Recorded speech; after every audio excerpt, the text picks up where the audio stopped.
Hello and welcome to the one, the only Gaming Booth Show, episode 14, now also owned by Microsoft. I'm Mitch, your host, for now, until they find a cheaper and less demanding host. Good luck with that. Joining me is Russell. It's me, Mario. I thought we had Russell, not Mario. God damn it, now I have to change some of these questions. I interchange between. Okay, so is there Cappy? Is Cappy involved? Oh yeah, absolutely. You got to transition where you can. Yeah, bloody Cappy. And we're also joined by Jordan. It's great.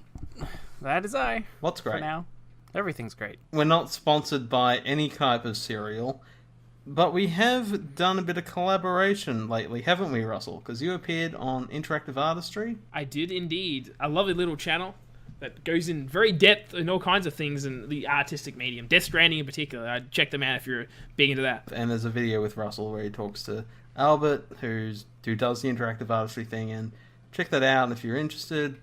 Anyway, we have something very important we must always do, because each and every week we step into a realm of near impossible possibilities. Infinite of them. And we solve some video game related problems. So this week we're on Earth 3 AAA, a world where microtransactions are very much accepted part of gaming. And so we've been hired by Bottom Dollar Entertainment Incorporated to make the most money possible out of a game brought from our universe. So we're going to ignore any legal problems and whatever, and the question I have for you is we're going to take a incredibly successful game and try and make as much money out of it as we can. So, Jordan, what do you have in the way of monetization? Unfortunately, I can't pick a game which already does that in our universe, which is Destiny, but I'm not going to talk about that any further. The game that I'm going to bring to this world is Fallout 4. Now, when we've had it originally released, there was a lot of hype for it, and when people bought it, they bought it like straight away as soon as it released, collector's edition, everything. So the idea was, why not have Fallout 4 as an early release, where you get a section of the map, and over the next few months, you have to pay more money for each part of that map to get the full experience. But for you, it's extra content. You already have the finished game. You're just getting extra because they're trying harder to give you more stuff. Okay, so it's releasing in early access. Or yes, are they releasing it in an early state and then adding content to it? A bit like Star Wars Battlefront 2, for instance. They already had the content finished, but they're saying it's early access, so that they can then funnel you to buy more stuff and pay more money later on. Okay, so you're dividing up the worlds. Like, how many packs are there do you think they'll be selling? Do you want to try and sell anything else?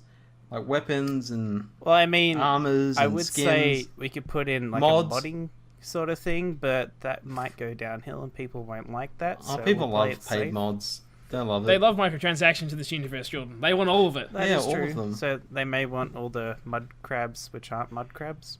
You can pay for And that. death You can claws pay that to add you mud can crabs ride to your game. and fly in the sky and stuff. Yeah, stuff like that. Interesting choice, Jordan. Russell, what have you got? Well, in this universe, there's a game series that I feel has always been something that's just kind of iterated on the same cycle again and again, but also added new things. So, for this universe, and to cut it down to multi-microtransactions, I'm going to bring the Pokemon franchise as a whole.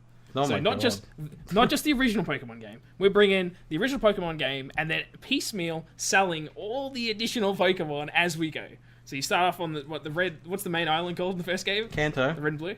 Kanto. So you start at Kanto Island and slowly add every single other island as a separate, think of like Witcher expansion packs, like that kind of like giant island with all these new Pokemon. But that wouldn't be far enough, Mitchell. It wouldn't be far enough. I wouldn't have thought so.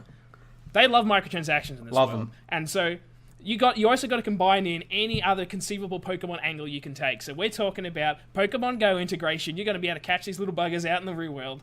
You got to get Pokemon Snap, because nothing's more exciting about going around in like a cart and taking photos of these things. Every Pokemon we talk about, Hitch. Every time you add one, you add in all these new features on top. It's a cash cow. It's just never ending. It is, isn't it? Pokemon is just making money here. It's just like, if we take it a step further, how much money could it make? I mean, we're just talking billions here. We're talking about movie add-ons where you can go to the augmented reality. We're talking about physical products, cards, toys, the lot. Man, this is all one giant toy-to-life combinational mess of Pokemon. Like, it's just gonna keep on getting that cash coming in. Is it strange that I sort of want this game where it has every single zone in it? I would legitimately Without the pay extra for that. microtransactions? This is a dangerous topic. If they just built this hub world, but I mean, this world, how can you not like this? This is what I bring to the table. Okay, so like, say a Snorlax is blocking the path, will you have to pay with microtransactions to buy a Pokeflute? Is that another thing we're going to take with this game? Look, when you're offering choices, right, and this is what we do here, we got to offer a lot of choices. You could have the choice of jumping in the water and just swim past the Snorlax, but that would sacrifice Pokeballs because they float away in the water. Or you could purchase a Pokeflute and simply get the Snorlax out of the way so you can easily move on. So it's all about choices here. It's all about choices, you know, and putting money associated with those choices. It's all about the choices.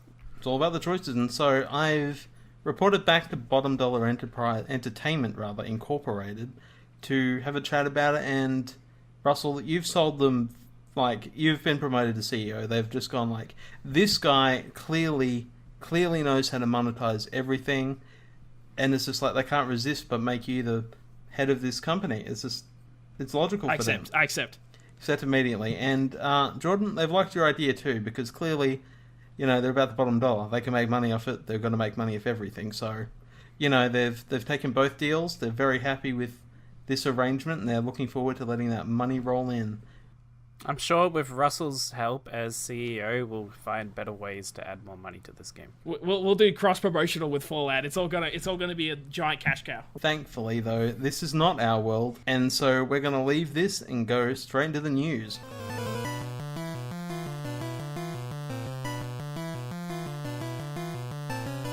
Welcome back to the Gaming Booth Show. So now we're going to enter in a kind of little newsy segment. We're going to talk about some things of interest this week, but we're not going to go super in depth. So I'm going to just start it right off with telling Russell that he can now change his PSN name, and Jordan and me, What because about me? There we go. you can change it too if you want, Jordan. So like Everybody can change, and the first change is free. But to talk more about it, so people have been asking for this basically since the days of PS3. You know, when Xbox has been offering it the whole time. It's that thing where it's like people wanted for such a long time, but like the initial name they did, like I'm personally like, I don't dislike my name, but it's like not the one I've used for every other account I've made. So it's always bothered me that it's different. But yeah, people who've made very bad choices. Yeah, in when the teenage years, it's like XX Vegeta rocks 23, which Vegeta does rock, but it's how long do you want to be rocking that name? It's almost like when you set up an email and it's like, can we have your email, please? No, I don't want to say it out loud. Yeah, I don't want to give you energy_elite. What's interesting is they always built up like how difficult this was for them, and to see the conditions of this is what's the interesting aspect. Like, okay, this was clearly a massive like backhaul problem that they've just like the date's the interesting thing to me. Like they basically said what April 2018 is where your new ID will be guaranteed to work. Anything before that can have potentially major problems is like the way they're putting it. That answers like that asks the question of like, what is that tied to? And I've got a feeling, and I think you do too, that it's tied to pretty much that is your account. That name means so much. It's however they've configured databases and like leaderboards or whatever. It's like this identifier is used for everything, and they didn't separate it out. So now I think it sounds like it's either an inconceivable amount of effort to change that, or something they actually don't know how to change it. It's like we actually have screwed up so badly in the network configuration for this thing that we basically have to say, you've got your old ID still, and that still is going to exist alongside basically renaming it to this new name that's only going to be really useful for games going forward into the future. Yeah, not because past games. people wanted this and we have to do it. Funny thing is, for me playing Xbox for ages and then finally getting into PlayStation again recently, I didn't even know this was a thing. I thought if I wanted to, I could change my name. It's like, oh, okay. You can do it with everything else. Sony's like the only one you couldn't do it with. It'll be done next year. The preview for it is happening in November. So if you're selected for that, lucky you get to change your name a bunch of times and test that out for them. And Sean Layden kept his promise. He said by the end of the following... Oh, no, I think he said by PSX... Because he was talking to Greg Miller, who interviewed him for like the PSX. And he's like, for PSX next year, I hope you won't have to ask this question. And he was truthful in that respect. It looks like they are going to be finally implementing that change. There is Let's no hope PSX. that the goddamn medieval details will drop sometime soon will actually happen. Yeah. Keep on waiting a bit longer, Russell. I'm sure they got something cooking. Come on, Halloween, come on. So moving on from that, we've seen a trailer for a game that certainly has generated a lot of money. Certainly hasn't been seen too much because I think it's StarCon or CitizenCon, which is a convention for Star Citizen, a game that crowdfunds a lot of money, but we haven't exactly got word of the final product. It is playable right now, though, in some respect, but we saw a trailer for their single-player part, which is Squadron 42. I'm just wondering what you guys thought of that trailer, just straight up. I had no idea what this game was, so when I was watching the Lives trailer, under I was a like, rock. Sometimes. I like living under a rock under the sea. Oh, Anyway. Patrick survived. So. Yeah. Anyway, so me watching the trailer, I was like, is this... It looks like Star Wars at this bit. Oh, it's got Mark Hamill in it. Oh, is there something about Star Wars? And then it went to like a little bit later with like someone getting out and they're telling them not to move. It's like they look like Spartans. And then there was a ship that looked like it was from Star Trek. And it got me really intrigued because like you're seeing all these actors that you can tell so clearly the way that they're done. I didn't know what the game was, but it made me want to You thought it was an RTS? Yeah, I wasn't sure what it was, but it got me intrigued. It was like a meshing of all these different ideas to me because I hadn't seen it before. And I was like, wow. That's certainly what I believe is like the intention of this trailer to go. Like, not only have we obtained many recognizable people, but at the same time, it's like we are appealing to basically like the space type genre, you know, sci-fi on like a massive level. Like it's like you've got Star Trek, you've got Star Wars, you've got like every single like conceivable thing that you might want, Firefly and whatnot. Like it's all there, and you know that's how it's. As Jordan says, like it wasn't even his radar until this point. So it's like having these additional aspects to it is how you're going to sell it to people who haven't already contributed a crazy amount of money towards this seemingly dream game where it's like this is everything I ever wanted. Yeah, I mean, who would crowdfund such a game? Oh wait, I did years ago. I've committed $40 to this game, and you know, the moment they revealed that this is a game they're making, I was just like, that is literal my dream game. And to see Squadron 42 is just like it's everything I wanted out of that part of the game to be. It's literally a spiritual successor to Wing Commander, which was made by Chris Roberts as well. So I don't know, it's just got the whole Star Wars fantasy like ship to ship combat, well not ship to ship, but like fighter ships.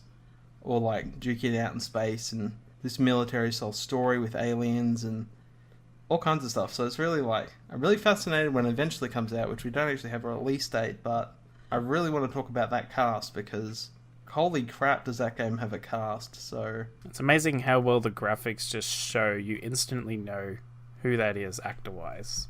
I'll quickly go through the cast. So you've got Gillian Anderson from X-Files, you've got Mark Hamill from Star Wars. And Joker.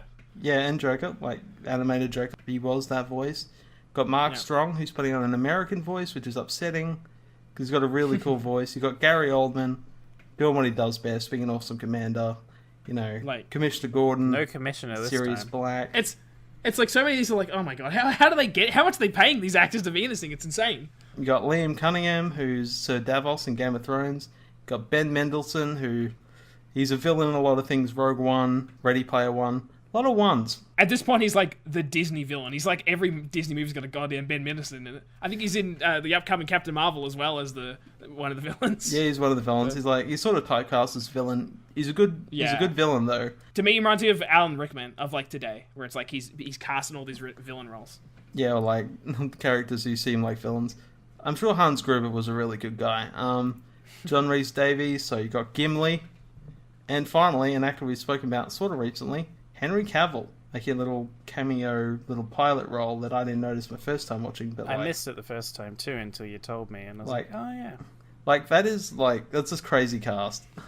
I don't even conceive how expensive this was because when you get things like, let's think of like Death Stranding and like getting Norman Reedus and Mads Mikkelsen, and this is like unprecedented to have like their likeness and these pretty big actors for the most part, you know, movies, TV shows. Yeah, like, and that's backed by Sony as well. Like they got a big backing. I know. And then it's like you see this thing, and it's like, how are they getting all these people? Like, I feel like it's like almost like they're really passionate about this. I don't know about like someone like John Rhys Davies and stuff is like I don't know about their passion level. I know Henry Cavill has talked about his love for gaming and stuff. I'm pretty sure John Rhys Davies and Mark Hamill appeared in Wing Commander and have worked with Chris Roberts before. So I think there's some kind of backing, but everyone else has no connection. I'm sure Mark Hamill would have been up for it anyway. Like, he's the kind of dude that, like, he was in like Darksiders and stuff as like the I can't remember what they were called, the spirit thing. So yeah, and of course the Arkham games. Like, he's certainly up for those kind of roles. Yeah, he is, and it's like he's a really good voice actor, and it's really cool to see him in this. And like with all these actors, it is their likeness. It's very Death Stranding that it is those. It's like people. they're trying to one up Death Stranding with all their actors. I think the difference is Kojima, I feel like, is picking his actors for very specific reasons. Where it's like, I'm picking Norman Reedus for this reason. I'm picking Mad Mixon for this reason because of like differences of their like their face structure. Like, they're not traditional movie actors and whatnot. Where I feel like it's more recognition, like name recognition for this, where it's like these are people you know the names of and you've seen them before. Where I feel like Kojima's thinking about on another level. Like, he personally wants these people for these reasons. Do you feel as though we're seeing so many more actors in these sort of games because of what Marvel's done with their Avengers movies? Having all these actors on the screen, people like seeing them all together? I'm not sure. I think they just wanted a really big cast of these actors who can actually probably command like the scene. So you got Ben Mendelsohn, like he carries like that villainous roles. Like Gary Oldman is a phenomenal actor. These guys can carry a scene. They just want that kind of prestige of having these really high caliber actors doing what they do best in a video game.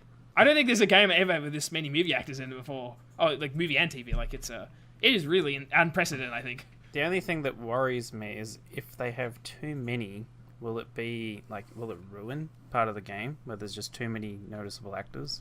I'm concerned about the Sylvester Stallone effect, Jordan, with you. That it'll be a cameo for a lot of these characters. Gary Oldman will show up for 2 seconds. It'll be like one scene, like, oh, there's Gary Oldman, sweet. But he won't be like a main character at all. Like, he's the highest ranked officer, but like, yeah, you're just like, oh, Mark Hamill's telling me things. Oh, Mark Strong's telling me something. That is a risk, but I think for the most part, I don't think it'll affect it that much. I think, yeah, it's cool, and then you just move on with it. It's a good extra selling point. Like, it's like Civilization's got Sean Bean as the narrator, and these kind of things are like, when you're trying to breach out of the video game medium, it's easier to sell people with things they have consumed elsewhere. It's like, oh, movies, and I've seen that character in a TV show and stuff, and I think immediately interests people because of what that actor might bring. Like, I really love Gary Oldman's work, everything he's ever done, so I now have to play this game just to see what's about. That kind of thing comes with it. One of the things that instantly got me, it's like, oh, I know all these people. Yeah. I'm intrigued to look. I'm just in it for the sci-fi and the space battles. Like, the cast's awesome. I know what I'm there for. You're there for the game. We're there for the visuals. And I can't wait to be disappointed of it like I was No Man's Sky. Never have dreams is basically the lesson I've been learning, and I still don't learn it. So, moving on from that, I want to quickly mention something that is a rumor, might actually happen in the future, so we'll talk about it in a later podcast, but allegedly Microsoft is finalizing the deal to buy Obsidian Entertainment, so the creators of New Vegas, Coda 2, and Pillars of Eternity. It's one of those things where, like, on paper you go, makes sense. Like, Microsoft rather, are in a position where they have a lot of cash, and they need a lot of studios to really, like, build up a launch. Because at this point, with all the Sony just flat out saying the PlayStation 5's on its way, PSX being cancelled, and all the rest of it, it's like, we are probably very close at this point to seeing what that next gen is. And Microsoft wants to absolutely, like, come out the gate with, like, something crazy, like having all these studios. So they want to rack up as many things as they can. Yeah, I think Obsidian, it's a good buy. It's like that risk of, like, they're tied to the Microsoft store. It's just like, ugh. But Obsidian has had troubles financially in the past. Especially when THQ went down, they almost went down with them because of the whole Stick of Truth, all that. And they've had some tricky situations. So I guess the thing there is, like, if Microsoft has them, they're financially secure forever. So we'll definitely see more of them. So it is interesting to see how that deal plays out, and interested to talk about that a bit more in depth in future. We'll just have to wait and see.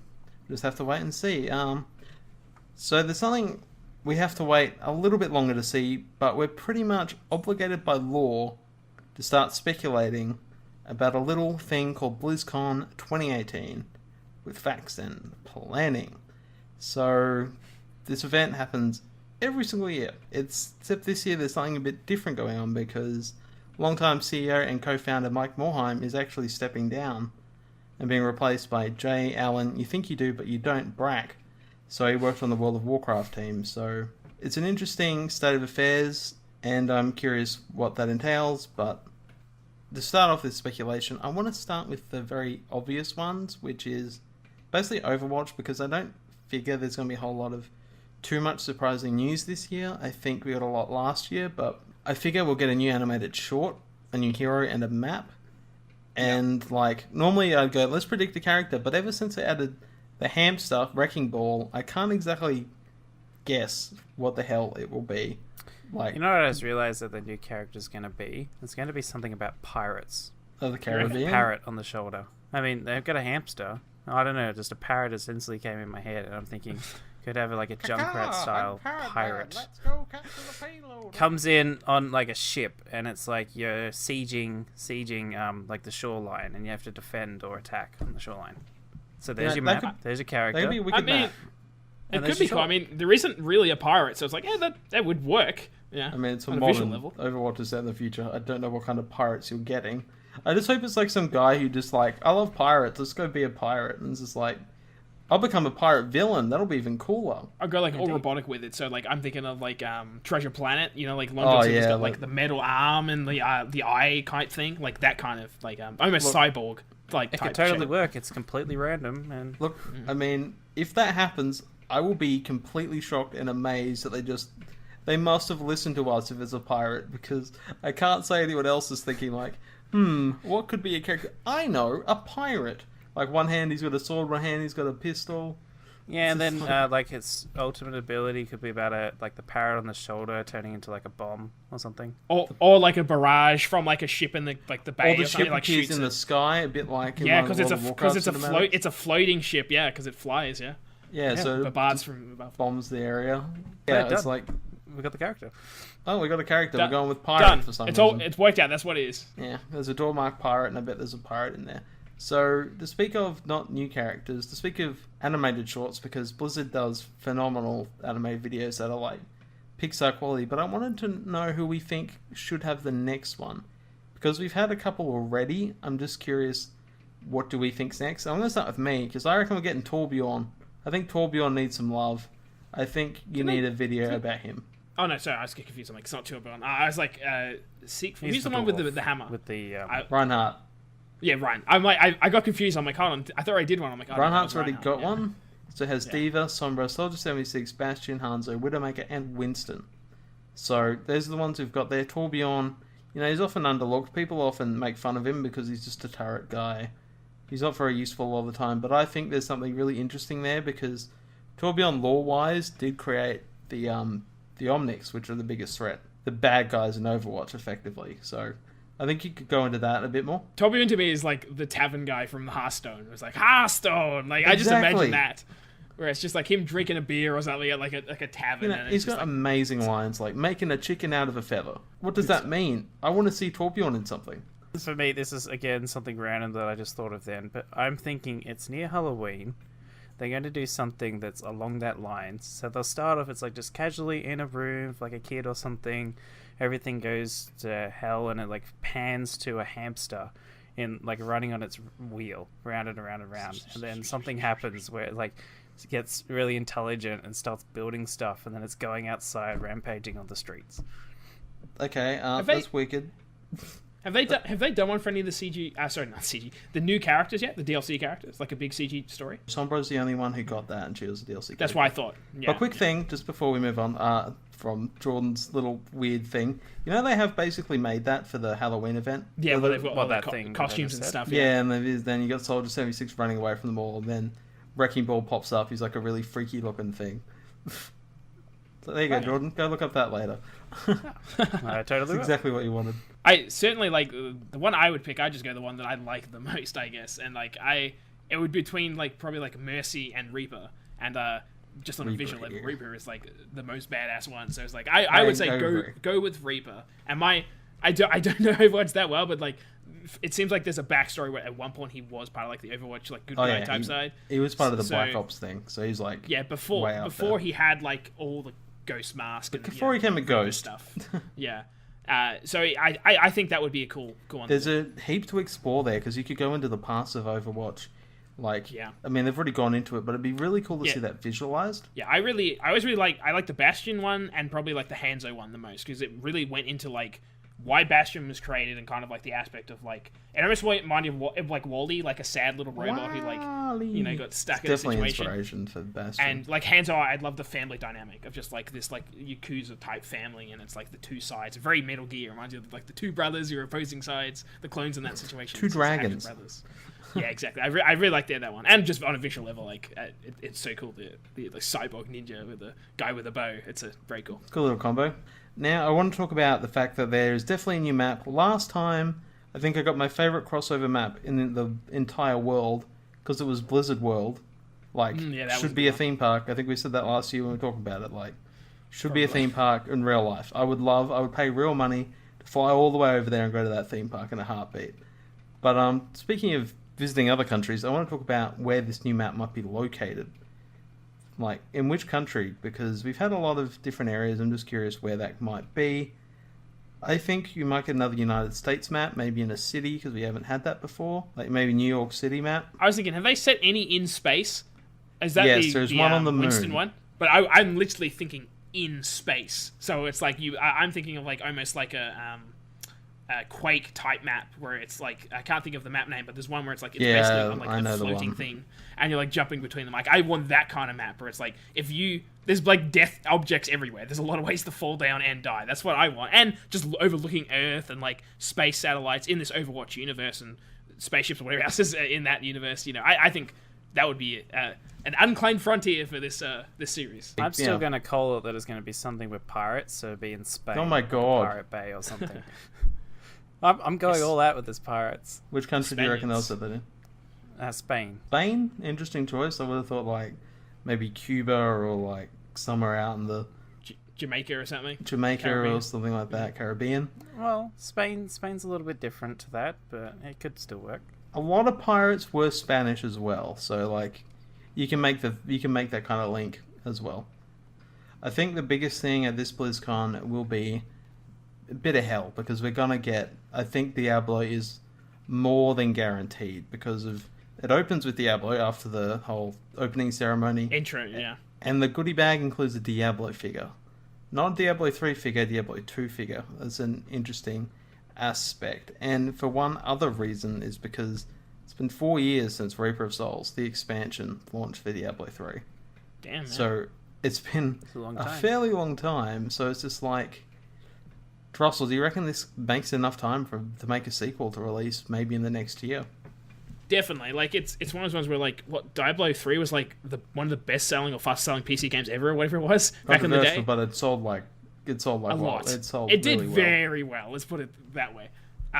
With that, that success, obviously it had some problems at launch, but for the most part, I believe Blizzard went back and fixed all those mistakes, changed it, and improved upon it.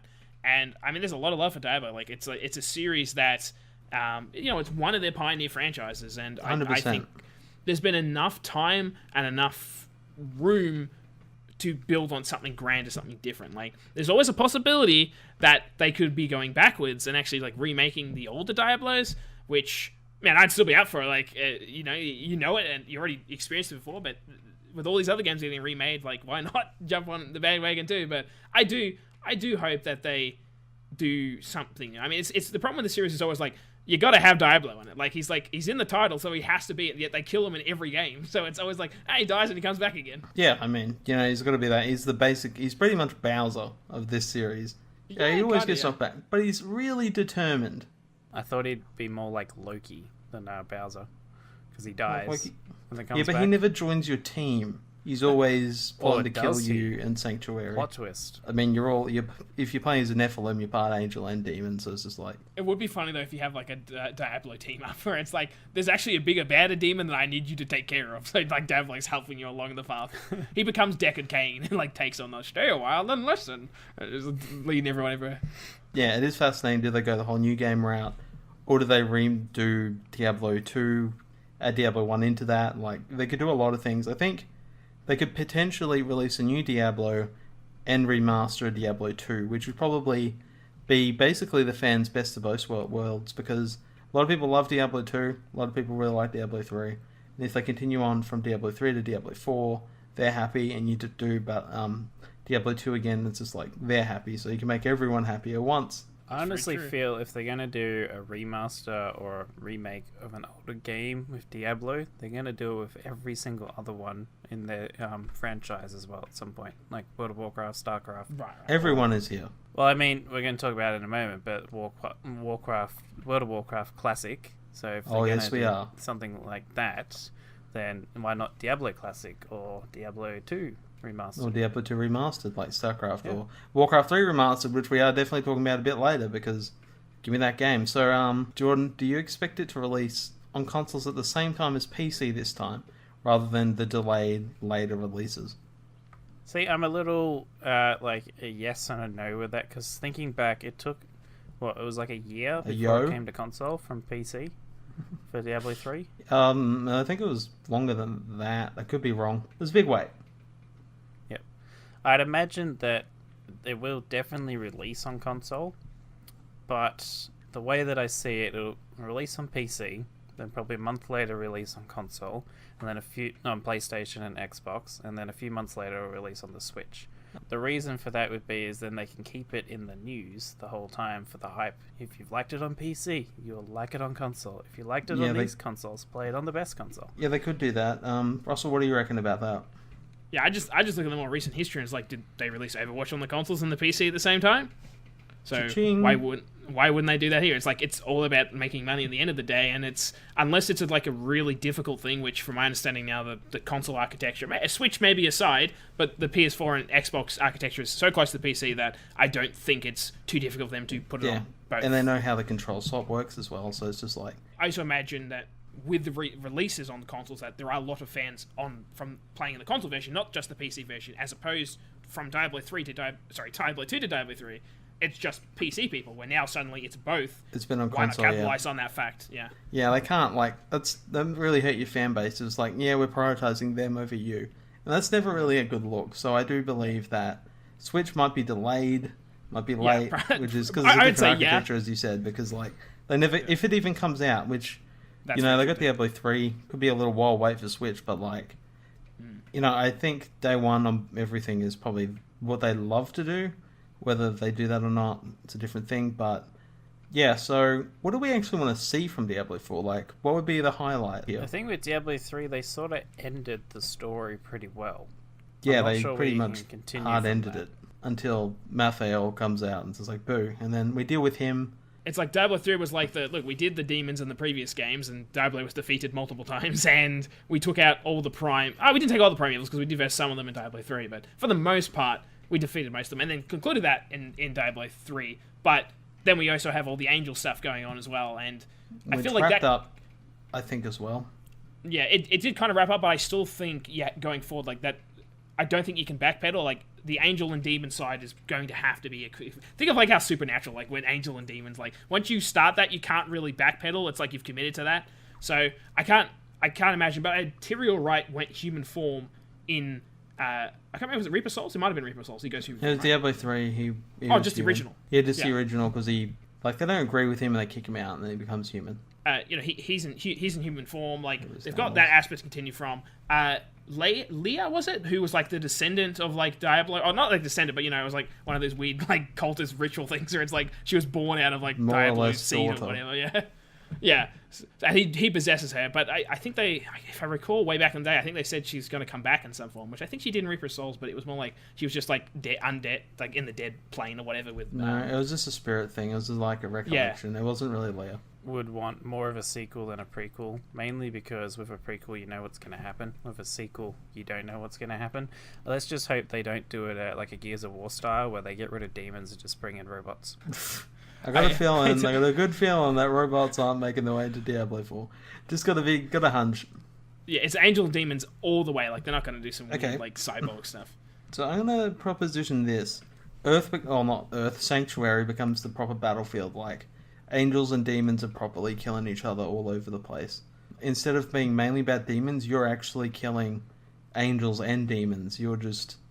you're on human side and there's just chaos is broken out everywhere, and you're just trying to do what you can for humanity. Logic would seem like if demons are doing bad stuff, they're like, why not angels doing bad stuff too? So like it's someone up in heaven or whatever is like creating some impact on the world, and that perhaps demons become less of the story focus, but of course Diablo ties it all together in some way, as he always does. Yeah, I mean, like, Malfield actually showed you, like, angels can be bad, and I actually want them to go even further into, like, that, because I think that angels in that were much more efficient at en masse killing than demons were. Like, turning people on, like, the soul thing, it was, like, ridiculous. It was, like, really wicked to see angels being as evil as demons. Would it see you siding with demons to kill angels before they betray you, and then you have to kill the demons at the end? It'd be fascinating if you did take it from the side of the demons, like, straight up. I kind of wish that I want to play as Tyrael. Like, I actually think that would be cool, where it's like, maybe not, because you can't play, because you got to have the custom character, but I really think it'd be cool to have that Tyrael character tied really close to the plot. So in his human form. And, like, talking about, like, ancient evils that we sealed away, and it's like, oh, the angels did bad things in the past. Yeah, the angels like, actually did. We hid that history or whatever. Like, that concept filled together. Yeah, it'd be cool if it's, like, a threat that they had to go into, like, the past of what the angels did during the wars against the demons. Like, the atrocities they might have committed against humanity, who they also don't think, really, for the most part, some of the angels don't think humans have a right to exist. You wonder, like, what kind of deep dark stuff the angels have actually done, and that would be very fascinating for me to explore, and like what kind of locations they could get out of that, like really deep or really high up places in the clouds and like on top of mountains where you think angels might build things because they can fly. To move on from Diablo, I want to talk about a game that, for the most part, I don't expect anything new because it's StarCraft 2. I don't expect... Do we expect any other major additions to this game, like expansions, or are we going to wait? Or are we going to wait for StarCraft 3? So you didn't finish it, right, Mitch? Yeah, like I finished finished Wings of Liberty. Okay. The Legacy of the Void. No, the Legacy of the Void was the last one. That surprised me in how much of a conclusion it was. Like they really concluded pretty much all the original cast. So like Kerrigan and Jimmy Rayner and Zeratul and stuff. Like they. This is Jimmy. And and the hybrids and all the stuff they've been building up since the first game. Like it all kind of finished really in that game, and I don't know where the sequel would go. Like it's almost like untapped potential, where it's like, I mean, there are still characters that exist, quite a few that introduced in StarCraft 2, but I don't know. It might be too soon. Like I can imagine, especially it's like Blizzard's one of those companies that I feel like they're always probably building something like the next exciting announcement, but they don't normally drop them all at the same time. So like Diablo seems to be the one they're building up to. So it's probably not likely they're going to drop also StarCraft 3's happening as well. I think it's more likely that they'll do what they normally do, and that they'll be like, I'm trying to think what those mission things are called, the side mission things they've added. I can't recall, but in the Legacy of War, they added this like mission structure where you can pick all the other characters as like your leader type thing, which is cool in itself. I just assume they will probably add more characters to that, maybe even characters from their other games. Think Heroes of the Storm type thing, where it's like, so you think they'll just expand on it? You don't think there'll be any new content? Yeah, I think it's a bit too soon, and I'm definitely too soon. I'm not sure. Kind of. It's a bit Diablo, where it's like I think Diablo, the story it's kind of like demons versing angels, all right, and like this stuff's happening, right? Like StarCraft had a more story they were building up to for ages, and they feel like they kind of concluded it at the end, where they have to start not again, but they have to really rethink it. It's ended for a lot of those characters, like that they got whatever. Without getting into the spoilers, what happened to them has happened to them, and that's conclusive. Yeah. It's also that came out in 2015, so it's a lot of time, but still not sequel time. Yeah, I'd say not from Blizzard. Definitely not for Blizzard.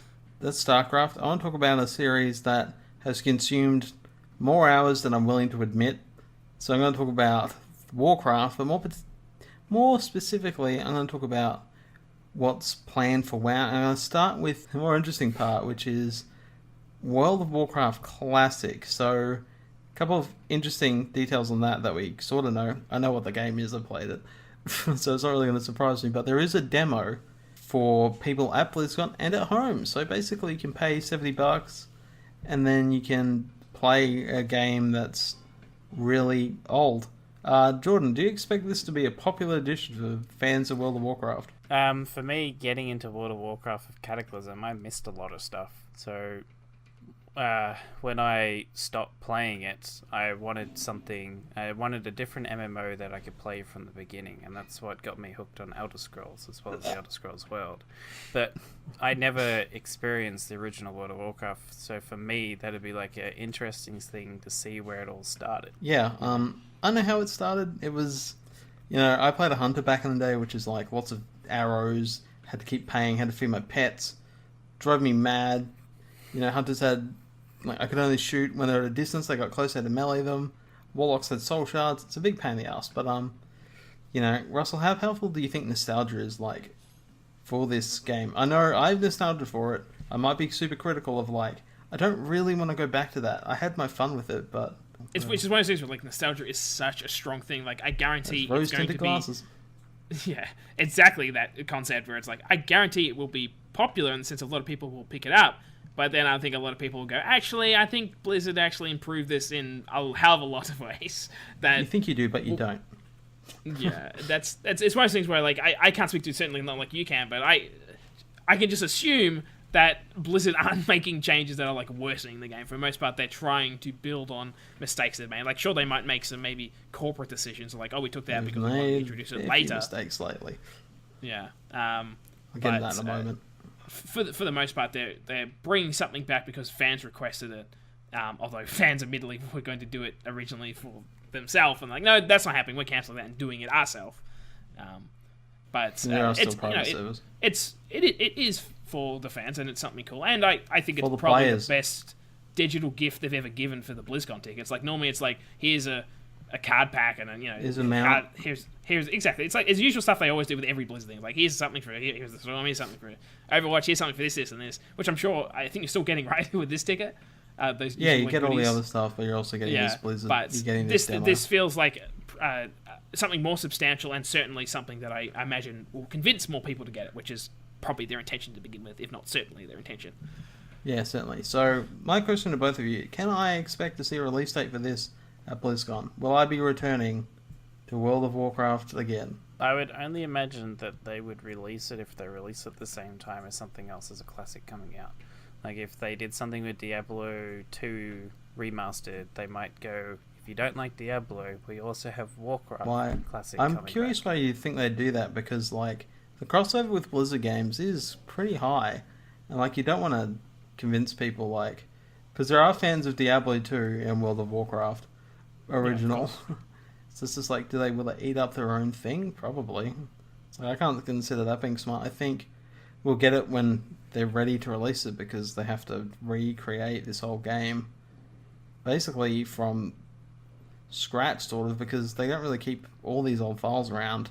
The thing that I wonder, mainly asking you, Mitch, is it going to be exactly the same, or are they going to improve on things from the original, but it will still be the first? I'm pretty sure they're going to fix bugs and stuff. I'm pretty sure things that were bugged on their release candidate, whatever version that is, they will fix it. It's built off the modern game, so like it's currently running on the current servers as well, so it's kind of a more modern backing for this old game, which is what they're working on, which is the hardest part about it. So I think we'll get a more stable product. We will get, from everything they've learnt since 2004 and 5 and 6 even. So I think they've learnt a lot since then, and running servers and how this is all going to operate. We'll finally actually get World of Warcraft Classic with Australian servers, which is something we did not have. So it will be for like a small part of that audience, something actually different, like see what it's like in a responsive situation. So, I am excited to see what they do with it. A bit more excited about what they're doing with that than Real WoW, honestly. I call it Real, but it's more current. Because I'm not going to talk on this for very long, because only I really give a shit about it. And so they're going to talk about World of Warcraft's Battle for Azeroth patch 8.2, not 8.1, because they already said they won't be, and 8.2, which is supposedly about the last original Warcraft villain being Azshara. So it's basically the last loose end of villains that have to be dealt with, and WoW is not in a good state right now. The fans are pretty unhappy with the state of the game in terms of the Azerite system, the Island Expeditions, none of them, and even the Warfronts, which is that big battle mode. It's like that didn't hit its mark either, so they're really trying to hit back from this kind of bad image they've gotten. And to do that, they've kind of given you the ability to buy this new ship mount and give them 6 months of playtime. They hit that panic button. So last time they did that was Warlords of Draenor, which was in a really bad state. Do you feel as though that they're nearing the end game of WoW? That they want people to go back from the beginning and try to get them rehooked? I don't think that's going to work. Because it's like, how can a 2004 game get you more hooked?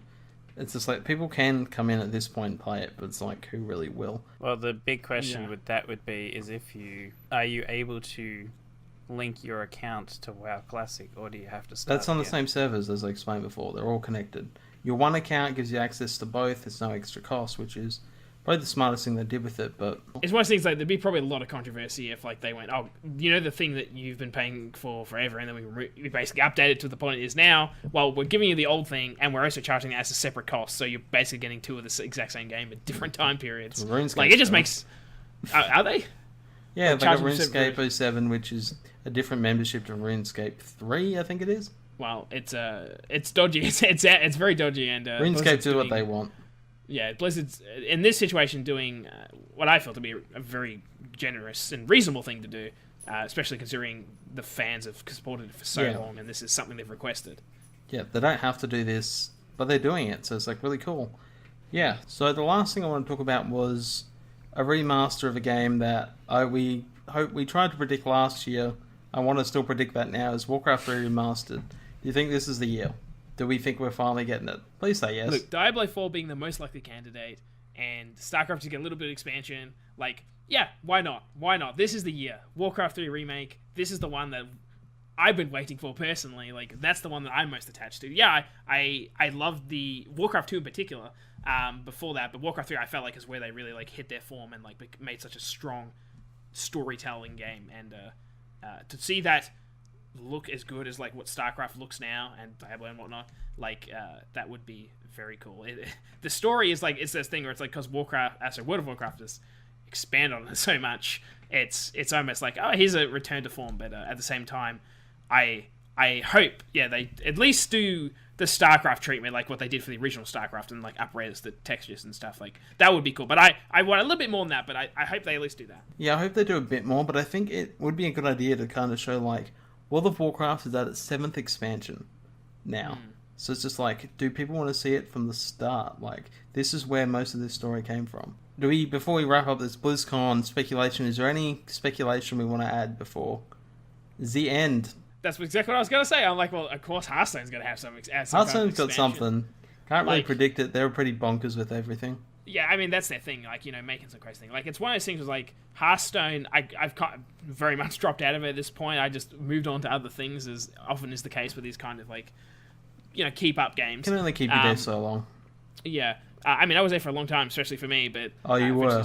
But regardless, like, I always want... I know it's basically entirely Warcraft, but, man, if they suddenly went, you know what, we've decided to just open up a wormhole in this world, and suddenly StarCraft's in it. And we're doing StarCraft, Diablo. and, like, yeah, or it could do both at once, exactly. Like, and Overwatch. That would be like, oh, I mean, I got to go back and start playing this thing just to see these cards, because, you know, Hearthstone's always makes some, like, such cool designs in there. That's just my dream thing, to make more than just Warcraft, adding the crossover, StarCraft and Diablo. Yeah, exactly. Yeah, that'd be a phenomenal addition. Can't see it happening anytime soon, or ever. But I'd love it. I think it would be a cool thing to do. Yeah, the fun thing about speculation is you can make up anything you like, because, you know, we don't know what's at BlizzCon. We'll find out eventually, and we'll do a video on that. Maybe chase up this pirate hamster scenario we've got ourselves into. I'm betting my money on pirates. I'm definitely betting that there's going to be pirates, and if I lose this bet, I'll have to get back into World of Warcraft. Let's do this. You're going to regret this so much. Jordan. All that Elder Scrolls Online time he'll be losing by playing Warcraft. He'll be losing all of it. That's a hell of a bet. Because there's going to be pirates. You wait and see. Yeah, so that's BlizzCon speculated. Wonder what we'll get. Wonder if dreams will be made or dreams will be destroyed and shattered all over again. I mean, it could be one of those things, yeah, where nothing happens. Like, all this build-up anticipation of Diablo. It's like, yeah, we're doing a Diablo comic book series. Like, it's just like something unexpected. Or even crazier than that, like, we did the Warcraft movie, let's do the Diablo movie. I would have faith. I would really want a good Diablo movie. But anyway, that'd be a cool announcement, like getting up with a movie. But anyway, we're going to be back in a moment to end this show before I think of any other dreams that will probably never come into reality. So, back in a moment.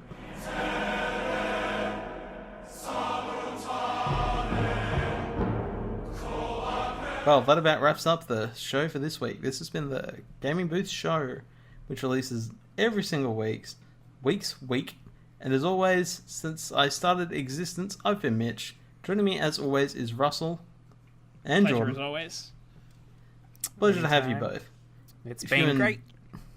Oh my god. Is there a pirate involved in that? Anyway, if you enjoyed it, if you enjoyed this video, you can over on YouTube, you can like and subscribe. If you listen to it in podcast form, you can add us to that podcast list. You can also find all our content at optionalextra.net, and you can find us on a range of social medias. All the social medias, we're hipping with it, or none of these things. You can do what you like. Thank you for making it this far in the video and or podcast, and hopefully we'll see you on the next one. Goodbye.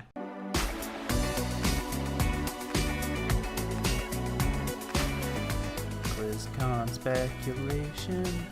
What they're gonna find, we'll have to wait out and see when BlizzCon comes around the corner where it is. Blizzcon Speculation.